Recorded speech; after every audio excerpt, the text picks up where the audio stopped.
أربع حراس غلطة كبيرة من سامي طرابلسي صراحة. دخلت المنتخب ودخلت روحك في بوليميك كبيرة وفي ضغط إعلامي وفي انتقادات مع الجمهور ومع الإعلام ومع الناس الكل، يعني الرأي العام الرياضي الكل يحكي على الاختيارات نتاع أربع حراس. حتى أنا بصراحة نشوفها غلطة كبيرة، لأنه شكون اختاروا الشيء هذا؟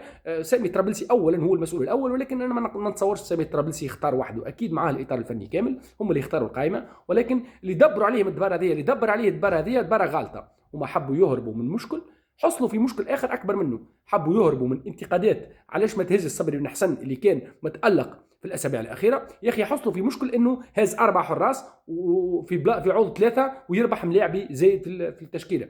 صراحه ما نعرفش علاش عملوا شيء هذايا. دخلتوا المنتخب في ضغط كبير صراحه.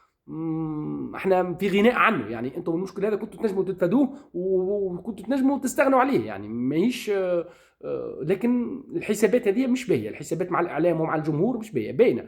التشكيله كي نشوف اربع حراس انا نشوف اللي فما حسابات مع الجمهور ومع الاعلام، وهو وخوف وهروب من الانتقادات وكذا، لكن مش بالطريقه هذه، مش بالطريقه هذه. كنتوا تنجموا تتفادوها المشكله هذه.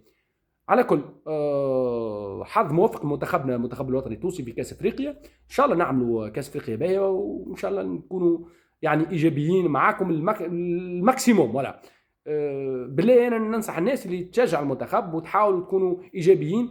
خلونا من الانتقادات، تو صحيح هي غلطه صراحه، غلطه كبيره، ولكن تو سيء، تو كل شيء صار. ان شاء الله ان شاء الله في كاس افريقيا دي ان شاء الله والله طموحاتنا كبيره، طموحاتنا كبيره، وان شاء الله تفرحونا. اتمنى انكم تفرحونا، تكونوا عند حسن الظن.